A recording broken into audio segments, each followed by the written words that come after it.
Welcome to Michael Potts F1, every moment from every race.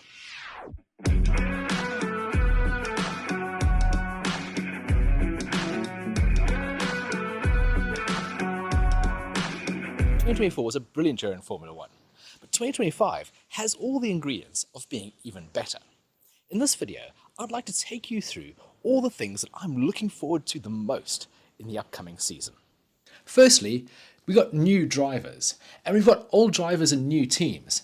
I think this is going to be particularly interesting. Exactly half the grid are either new drivers or old drivers driving for new teams. And some of those are particularly interesting. Lewis Hamilton going to Ferrari, for example, is going to be huge. That's going to consume so many headlines. How his battle with Charles Leclerc develops over the course of the season. Who comes out on top at the end? All the way through the lineup, there's some intriguing battles. How will Kimi Antonelli hold up against George Russell? What about Gabriel Bortoleto against Nico Hülkenberg? That's a really juicy one. Oliver Behrman and Esteban Ocon is one where we could really see sparks fly. Both drivers have a lot to drive for. Esteban is trying to save his career, and Ollie is trying to prove that he should be the next man to go to Ferrari. How are things going to go at Racing Bulls? You have a new challenger, Isaac Hadjar, up against Yuki Tsunoda, who must be gutted not to have the Red Bull seat. How is he going to react? He has one season to prove himself because it seems Red Bull don't have the faith in him, and if they're not willing to promote him to the senior team, what is he going to be doing there next year when his contract runs out? How will Carlos Sainz react after moving down from Ferrari to Williams? He's up against Alex Albon, who's an incredibly good driver, both former Red Bull juniors, and neither of them with an appendix. Liam Lawson is the next driver to go up against Max Verstappen, and arguably the one with the least amount of preparation. But he's shown a lot of fight and a lot of grit. So could he be a successful number 2 Red Bull driver? But undoubtedly, the driver coming in with the most pressure must be Jack Doohan. There's already rumours that he'll be fired after the first few races. With so many experienced and exciting drivers on the sidelines, there's going to be so much pressure on those who have race seats at the moment. If any driver gets off to a bad start, there'll be calls of bringing in Sergio Perez or Franco Colapinto, Valtteri Bottas, or even Daniel Ricciardo. And that's just going to heap pressure on these guys to deliver. Then there are the changes in the calendar. There've only been a few and they're quite small, but I think they're quite significant.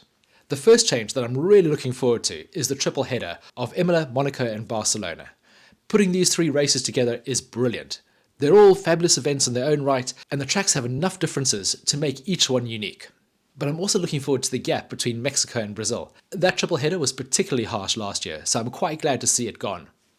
But the biggest change is having Australia as the opening race. I think this is a fabulous move by Formula One. It's one of the largest attended races of the year. That crowd brings so much energy and so much passion, and to kick the season off in that dramatic fashion will be brilliant. The Australian Grand Prix also produces exciting racing, so it's a great one to have first off. I'm also looking forward to hearing the announcement of the 2026 calendar. Formula One have promised to try and reduce the amount of long-haul flights that we need to take, so I'm hoping to see events like Miami and Montreal grouped together. We also have a new race in Madrid appearing on the calendar, so where is that going to fit in, and which race is going to drop off to replace it?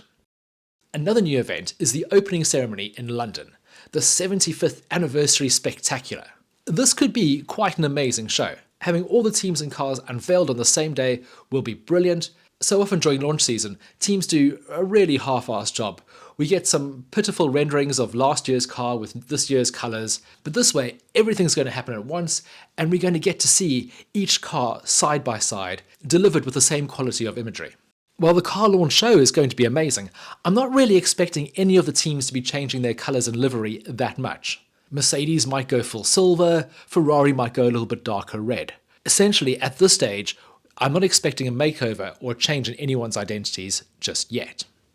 The F1 movie is going to premiere.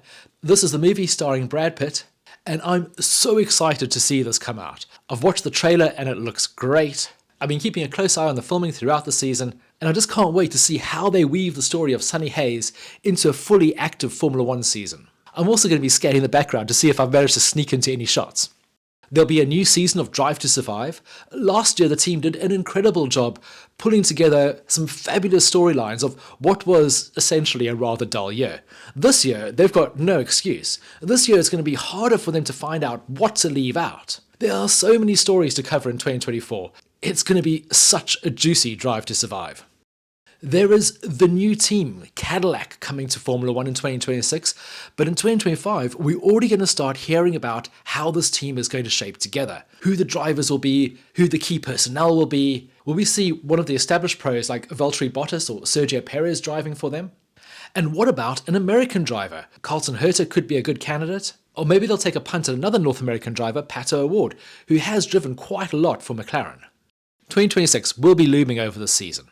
There's such a big rule change that it is going to have a dramatic effect on how the teams go racing in 2025. Each team will need to decide when they're going to stop developing the 2025 car and focus all of their resources, which are limited due to the cost cap, on next year's car. They're going to be tempted by having one more upgrade this year to catapult them up the standings. But at the same time, could that one upgrade sacrifice 4 or 5 years of really good running? Look how Red Bull have dominated the last rule change cycle, or Mercedes the cycle before that. If a team can get it right, they can potentially guarantee success for a number of years. But the thing I'm looking forward to the most is the on-track battling. 2024 was phenomenal, and I think 2025 is going to be even closer. There is a small group of 4 cars at the front, but already there's nothing to choose between them. It comes down to which driver's on song, what the weather conditions are going to be like, and what the track layout happens to be. And then there's a second group, the Group B part of the grid. This now consists of 6 teams, with both Stake and Alpine having made big improvements. So now there's hardly anything to pick between an Aston, an Alpine, a Haas, a Williams, a VCarb, or a Stake. And any one of those could grab those last 2 point scoring positions. And with everything being so close, all 24 of this year's races are going to be on a knife's edge. There is no room for complacency, no room to slip up. It is going to be mega.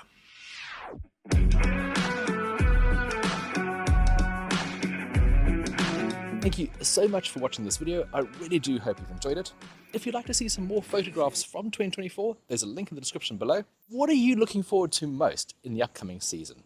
And which of the rookies do you think is going to come out on top? Please do let me know in the comments below, and until next time, goodbye.